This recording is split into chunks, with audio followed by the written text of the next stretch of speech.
11મો પાઠ આપણી આસપાસની હવા. હવાના ગુણધર્મો જોઈએ આપણે.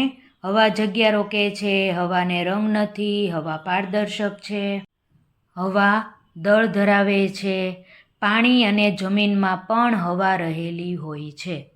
હવા દરેક જગ્યાએ હોય, તેને આપણે જોઈ શકતા નથી, માત્ર ને માત્ર અનુભવી શકીએ છીએ. હવામાં વાયુઓનું પ્રમાણ ખાસ યાદ રાખવાનું છે. નાઇટ્રોજન વાયુ 78% છે, જેનો આપણે ક્યારેય ઉપયોગ નથી કરતા. ઓક્સિજન વાયુ છે એ 21% છે. MCQ જોઈએ. જ્યારે હવા ઠંડી સપાટીના સંપર્કમાં આવે છે ત્યારે શું થાય છે? બાષ્પીભવન થાય, સંઘનન થાય, કે બાષ્પીભવન અને સંઘનન બંને થાય, કે એક પણ નહીં? ખૂબ અગત્યનો પ્રશ્ન છે.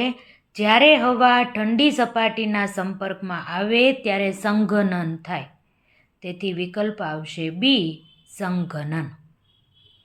નીચેનામાંથી કયો વાયુ વાતાવરણનો આશરે 4/5 ભાગ રોકે છે? હમણાં જ મેં તમને વાત કરી હતી, 78% નાઇટ્રોજન છે.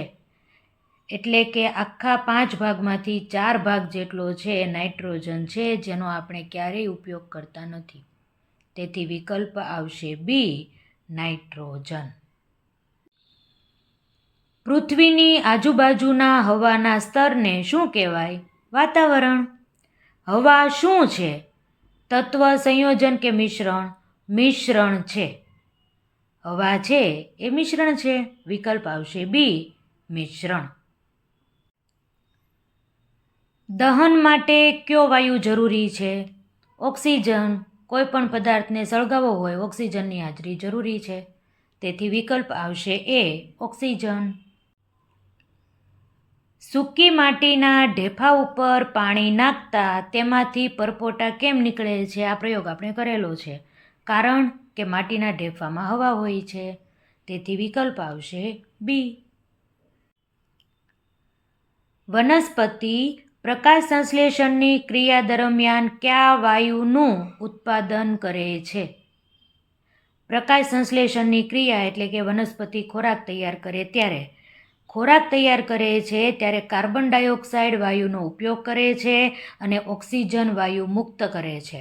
આપણને પ્રશ્ન એવો પૂછ્યો છે, વનસ્પતિ પ્રકાશ સંશ્લેષણની ક્રિયા દરમિયાન કયા વાયુનું ઉત્પાદન કરે છે? ઓક્સિજન. જલીય પ્રાણીઓ શ્વસન માટે શું વાપરે છે? જલીય પ્રાણી એટલે પાણીની અંદર જે પ્રાણીઓ રહે છે એ. અને શ્વસન માટે તો બધાને ઓક્સિજન જ જોઈએ, પણ પાણીની અંદર ઓગળેલો ઓક્સિજન તેઓ વાપરતા હોય છે. તેથી વિકલ્પ આવશે પાણીમાં ઓગળેલો ઓક્સિજન.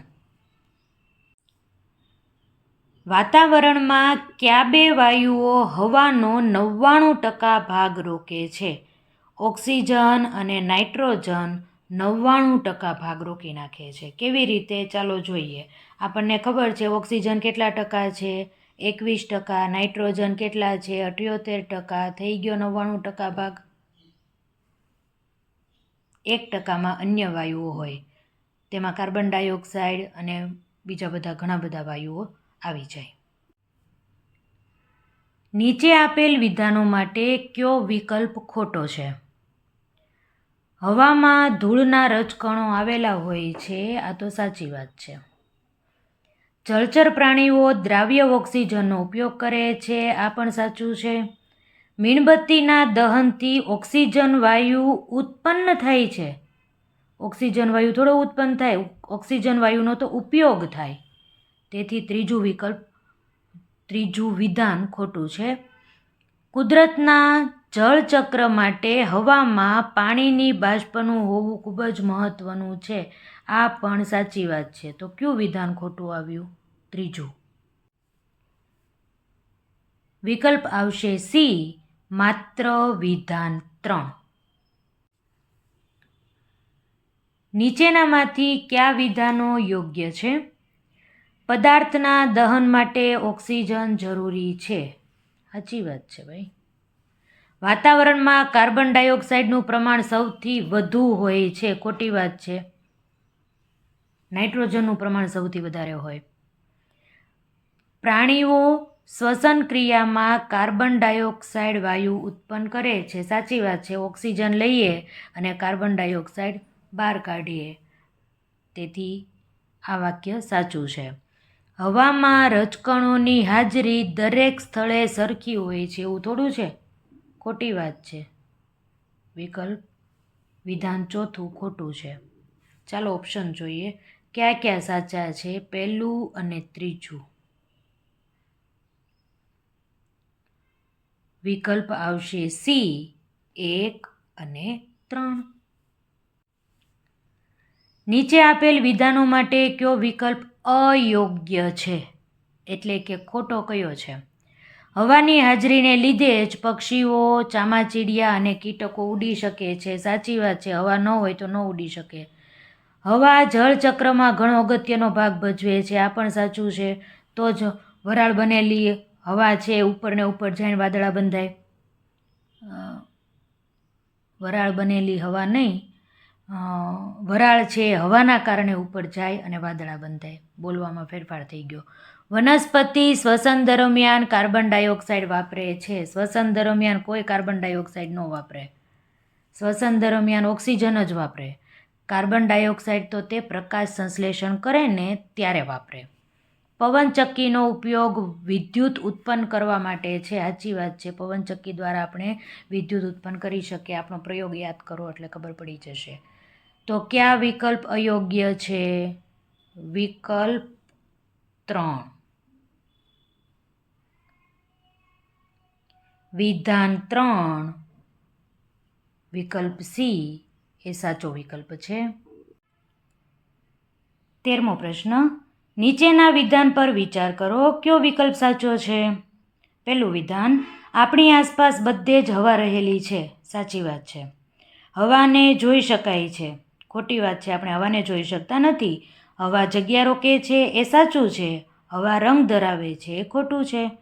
તો કયા વિકલ્પ સાચા આવ્યા? પહેલું અને ત્રીજું. તેથી વિકલ્પ આવશે બી. વિધાન 1 અને 3 સાચા છે. 14મો પ્રશ્ન. નીચેના વિધાન પર વિચાર કરો. કયું વિધાન ખોટું છે? હવા પારદર્શક છે. સાચી વાત છે. હવા પારદર્શક છે. હવા મિશ્રણ છે. હવા સંયોજન થોડું હોય. ખોટું. હવામાં પાણીની બાષ્પ હોય છે એ પણ સાચું છે.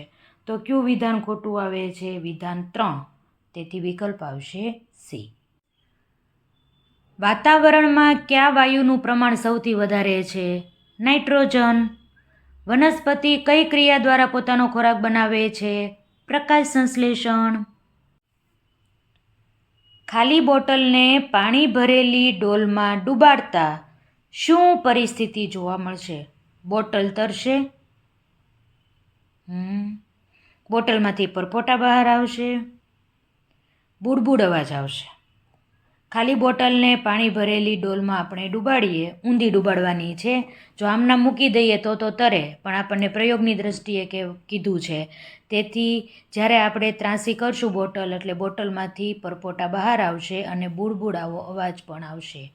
તેથી વિધાન 2 અને 3 સાચા છે. વિકલ્પ બી આવશે. વનસ્પતિ અને પ્રાણીઓ શ્વસનની ક્રિયામાં કયો વાયુ વાપરે છે? ઓક્સિજન. આપણે શ્વાસમાં શું લઈએ? ઓક્સિજન. નીચેનામાંથી પવનચક્કી માટે અસંગત વિધાન પસંદ કરો. પવનચક્કી વડે વિદ્યુત ઉત્પન્ન કરી શકાય? હા, કરી શકાય. પવનચક્કી મોટા પ્રમાણમાં પવન આપે છે. પવન આપે નહીં, પવનથી ફરે. તેથી બી વિધાન છે એ ખોટું છે. પવનચક્કી વડે અનાજ દળવાની ઘંટી ચલાવી શકાય. આ પણ સાચું છે. પવનચક્કી પવનની ગતિને લીધે ફરે છે. આ પણ સાચું છે. તો કયું વિધાન અસંગત છે? વિધાન બી. પવનચક્કી મોટા પ્રમાણમાં પવન આપે છે. આ વિધાન ખોટું છે.